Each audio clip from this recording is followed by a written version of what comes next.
Hello ನಮಸ್ಕಾರ. ನಾನು ನಿಮ್ಮ ಪ್ರೀತಿಯ ಉಷಾ. ಪಾಸ್ತಾನ ಯಾವಾಗಲೂ ಸ್ಪೈಸಿ ವರ್ಷನಲ್ಲಿ ತಿಂದು ಬೋರ್ ಆಗಿದ್ದೀನಾ?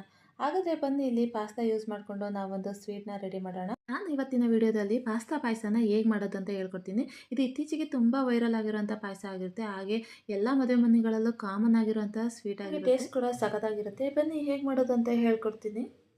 ಮೊದಲಿಗೆ ಒಂದು ಪಾತ್ರೆಯಲ್ಲಿ 7 ರಿಂದ 8 ಗ್ಲಾಸ್ ನೀರಿಗೆ 1 ಟೇಬಲ್ ಸ್ಪೂನ್ ತುಪ್ಪ ಹಾಕಿ ಕುದಿಸ್ಕೊಳ್ಬೇಕು. ಅದು ಒಂದು ಕುದಿ ಬಂದ ನಂತರ ಪಾಸ್ತಾ ಹಾಕಿ 5 ರಿಂದ 10 ನಿಮಿಷ ಕುದಿಸಿ ನಂತರ ಸ್ಟ್ರೈನ್ ಮಾಡಿ ಎತ್ತಿಟ್ಕೊಳ್ಳಿ. ನಂತರ ಇನ್ನೊಂದು ಪ್ಯಾನ್ಗೆ 3 ಟೇಬಲ್ ಸ್ಪೂನ್ ತುಪ್ಪ ಹಾಕಿ ಡ್ರೈ ಫ್ರೂಟ್ಸ್ನ ಹುರಿದು ಎತ್ತಿಟ್ಕೊಳ್ಳಿ. ಈಗ ಅದೇ ಪ್ಯಾನ್ಗೆ 3 ಗ್ಲಾಸ್ ಹಾಲು ಹಾಗೆ 1 ಬೌಲ್ ಸಕ್ಕರೆ ಹಾಕಿ ಒಂದು 5 ನಿಮಿಷ ಚೆನ್ನಾಗಿ ಕುದಿಸ್ಕೋಬೇಕು. ಹಾಗೆ ಹಾಲಲ್ಲಿ ಸಕ್ಕರೆ ಕರಗಿದ ನಂತರ 3 ರಿಂದ 4 ಟೇಬಲ್ ಸ್ಪೂನ್ ಬಾದಾಮಿ ಪುಡಿ ಹಾಕಿ ಚೆನ್ನಾಗಿ ಮಿಕ್ಸ್ ಮಾಡ್ಕೊಳ್ಳಿ. ನಾನಿಲ್ಲಿ ಸ್ವಲ್ಪ ಕಸ್ಟರ್ಡ್ನ ಆ್ಯಡ್ ಮಾಡಿದ್ದೀನಿ. ಕಸ್ಟರ್ಡ್ ಪೌಡರ್ ಆಗಿರ್ಬೋದು ಅಥವಾ ಕ್ರೀಮ್ ಆಗಿರ್ಬೋದು, ಅದು ಆಪ್ಷನಲ್ಲು. ನಿಮ್ಮ ಹತ್ರ ಇದ್ದರೆ ಹಾಕ್ಕೊಳ್ಳಿ ಅಥವಾ ಇಲ್ಲದೇ ಇದ್ದರೆ ಬಿಟ್ಬಿಡಿ. ನಂತರ ಇದಕ್ಕೆ ಹುರಿದಿಟ್ಕೊಂಡ್ರೆ ಡ್ರೈ ಫ್ರೂಟ್ಸ್ ಹಾಗೆ ಪಾಸ್ತಾನ ಹಾಕಿ ಒಂದು 5 ನಿಮಿಷ ಕುದಿಸ್ಕೊಂಡ್ರೆ ಸಖತ್ ಟೇಸ್ಟಿಯಾಗಿರುವಂಥ ಪಾಯಸ ಸವಿಯಲು ಸಿದ್ಧ.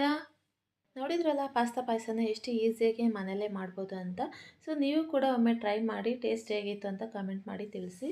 ಹಾಗೆ ನಿಮಗೆ ಈ ವಿಡಿಯೋ ಇಷ್ಟ ಆಯಿತು ಅಂತ ಅಂದ್ಕೊಳ್ತೀನಿ. ಈ ವಿಡಿಯೋ ಇಷ್ಟ ಆದರೆ ಪ್ಲೀಸ್ ಲೈಕ್ ಮಾಡಿ, ಕಮೆಂಟ್ ಮಾಡಿ, ಹಾಗೆ ಸಬ್ಸ್ಕ್ರೈಬ್ ಮಾಡೋದನ್ನ ಮರಿಬೇಡಿ. Thank you for watching.